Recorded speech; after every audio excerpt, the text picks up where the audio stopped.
الحمد لله الحمد لله رب العالمين الحكيم العليم غافر الذنب قابل التوب شديد العقاب ذي الطول العلي العظيم وأشهد أن لا إله إلا الله وحده لا شريك له خلق الجنة وخلق لها أهلا فهم بعمل أهل الدنيا والجنة يعملون وخلق النار وخلق لها أهلا فهم بعمل أهل النار يعملون فلا يستوي أصحاب النار وأصحاب الجنة أصحاب الجنة هم الفائزون وأشهد أن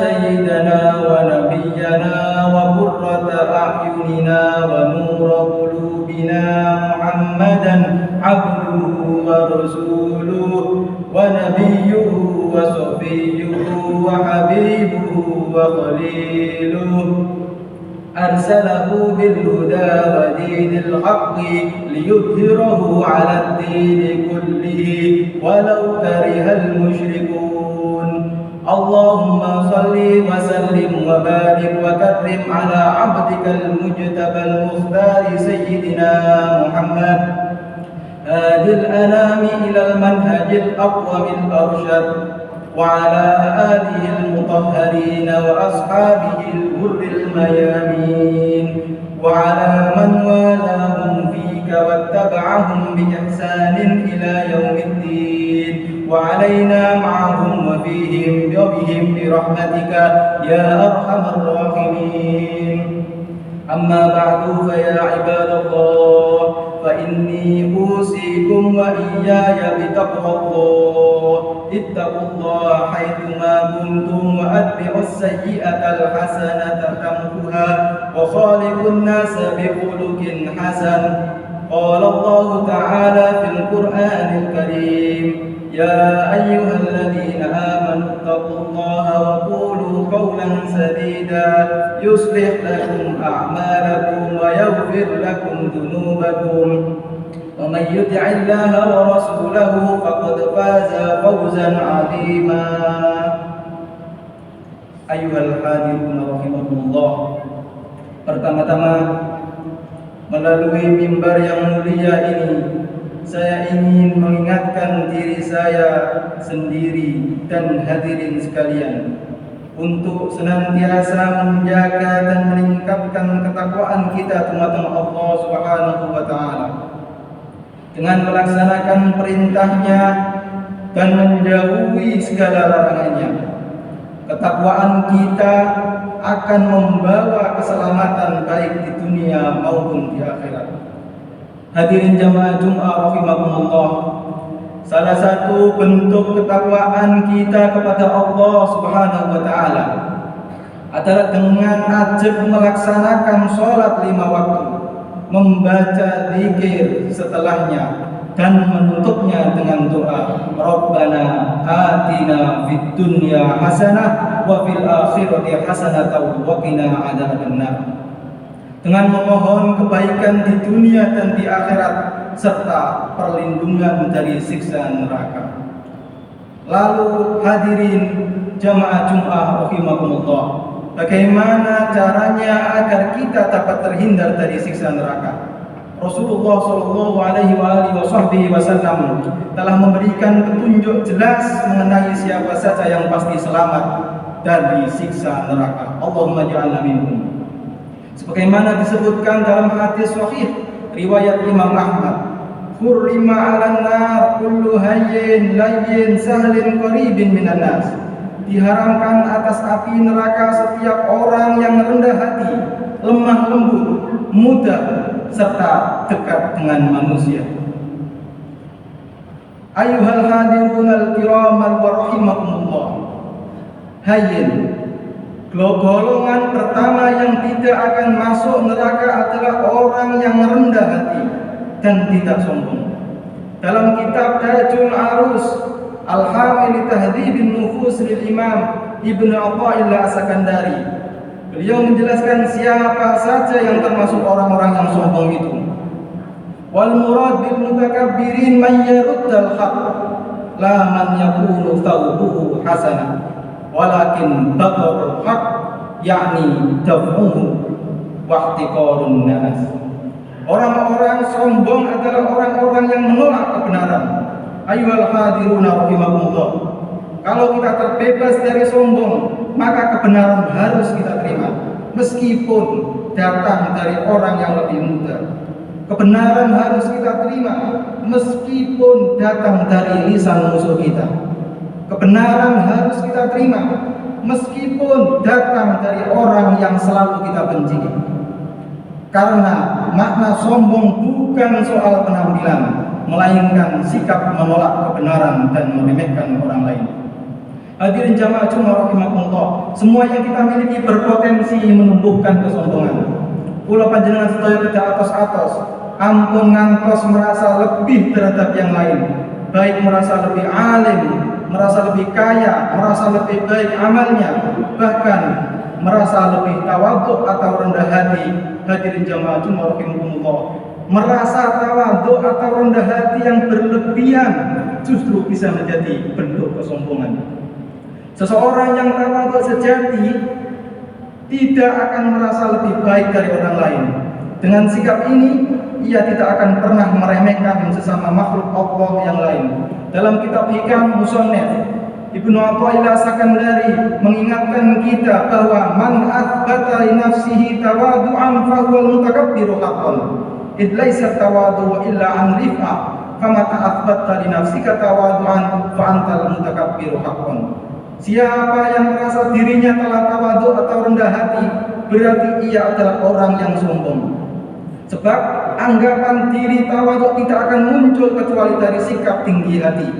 Maka saat engkau menyandangkan keagungan rendah hati itu pada dirimu, berarti engkau benar-benar orang yang sombong. Hadirin jamaah Jumat rahimakumullah, berjalan dengan congkak dan aku adalah bentuk kesombongan. Tetapi berjalan menunduk dengan kesopanan yang dibuat-buat, yang menganggap bahwa dia sudah merasa lebih tawadhu, itu juga merupakan kesombongan dengan bentuk yang lain. Berarti hadirin, kesombongan letaknya pada adanya keakuan yang ingin dikenal dalam hati. Semoga kita ditakdir mampu melakukan kebaikan-kebaikan dengan tulus tanpa adanya niatan ingin dikenal orang. Hadirin jamaah Jumat rahimakumullah, rendah hati bukan berarti rendah diri. Orang yang rendah diri belum tentu dia rendah hati. Dan diri kita ini hanya pantas kita rendahkan serendah-rendahnya di hadapan Allah Subhanahu wa taala, bukan di hadapan pejabat dan orang-orang kaya. Kita boleh menghormati ulama karena ilmunya, dan itulah anjurannya. Boleh menghormati orang soleh karena amal solehnya, dan itulah sunnahnya. Boleh menghormati orang kaya karena ketakwaannya kepada Allah Subhanahu wa taala. Namun, jika kita menghormati, menghamba, sowan kepada orang-orang kaya hanya karena hartanya, maka 2/3 agama kita telah hilang. Na'udzubillah min dzalik. Man tawadha'a li ghaniyyin li ghinahu faqad dhahaba thulutsatini. Sinten mawon ingkang merasa rendah di hadapan orang kaya hanya karena kekayaannya, sungguh orang itu hilang 2/3 dari agamanya. Na'udzubillah min dzalik. Ayyuhal hadiruna rahimakumullah. Lain, golongan yang kedua tidak akan masuk neraka adalah orang yang lemah lembut dan sopan, baik dalam ucapan maupun dalam perbuatan. Satu-satunya teladan terbaik dalam kelembutan yang kita harus tiru adalah Nabi Muhammad SAW. Beliau begitu lembut, bahkan hadirin, tidak pernah beliau memukul orang dengan tangan beliau sendiri sepanjang hidupnya. Begitulah kata Sayyidah Aisyah radhiyallahu anha, "Ma daraba Rasulullah sallallahu alaihi wasallam qattu bi yadihi wa lam ra'atan wa la khadiman illa ayyujahida fi sabilillah." Rasulullah sallallahu alaihi wasallam tidak pernah memukul dengan tangannya baik kepada pelayan ataupun kepada seorang perempuan kecuali saat berjihad di jalan Allah Subhanahu wa taala. Ayyuhal hadiruna rahimakumullah, di antara kita pasti ada yang berprofesi sebagai aparat, ada yang berprofesi sebagai penegak hukum, pendidik, guru, bos besar, atau kepala rumah tangga. Ketika emosi memuncak dan tangan sudah mengepal ingin memukul orang lain atau anggota keluarga kita, mari kita ingat bahwa Rasulullah SAW yang merupakan teladan kita dan yang kita tambah-tambahkan syafaatnya kelak, tidak pernah sekalipun memukul dengan tangan mulianya. Dengan mengingat itu, insya Allah kita akan mampu menahan diri dan tidak jadi memukul. Sahlin, hadirin jamaah Jumat rahimakumullah, golongan ketiga yang tidak akan masuk neraka adalah orang yang mudah, tidak mempersulit, ringan dalam memberikan bantuan. Mereka selalu mencari solusi dan memberikannya untuk memudahkan umat. Rasulullah SAW sebagai teladan kita adalah sosok yang senantiasa mempermudah umatnya. Ma khuyira Rasulullah SAW baina amrayn illa akhtara aisarahuma. Beliau Rasulullah tidak pernah diberi dua pilihan kecuali beliau pilih yang paling mudah, selama yang lebih mudah itu tidak mengandung dosa. Bahkan hadirin, Rasulullah tidak setiap hari memberikan nasihat pengajian kepada para sahabatnya. Ani bin Mas'ud radhiyallahu anhu, beliau berkata, dahulu Nabi Rasulullah SAW mengatur penyampaian nasihat untuk kami pada hari-hari tertentu. Hanya karena apa hadirin? Karohatas samati alaina. Karohatas samati alaina. Hanya karena tidak ingin kejenuhan menimpa para sahabatnya. Bayangkan hadirin, bayangkan. Beliau begitu perhatian agar para sahabat tidak bosan dengan nasihat. Sampai-sampai beliau memilih hari-hari tertentu untuk menyampaikan nasihat. Meskipun hasya lillah, sebenarnya para sahabat tidak mungkinlah bosan dengan mengutiara hikmah dari Rasulullah SAW. Semoga kita pun bisa selalu memberikan solusi yang mudah bagi masyarakat. Yang terakhir, hadirin jamaah Jumat rahimakumullah, golongan terakhir yang selamat dari neraka adalah yang selalu dekat dengan manusia, memberi manfaat nyata, bukan hanya hadir, tapi menebar kebaikan di sekitar, mengajak, membantu, dan membawa mereka ke jalan yang benar. Di sisa 2024 ini mungkin kita tidak mendatangkan manfaat apa-apa. Sebagian dari kita berpikir tidak memberikan manfaat, justru dia berpikir memanfaatkan tetangganya, memanfaatkan keluarganya, memanfaatkan saudaranya.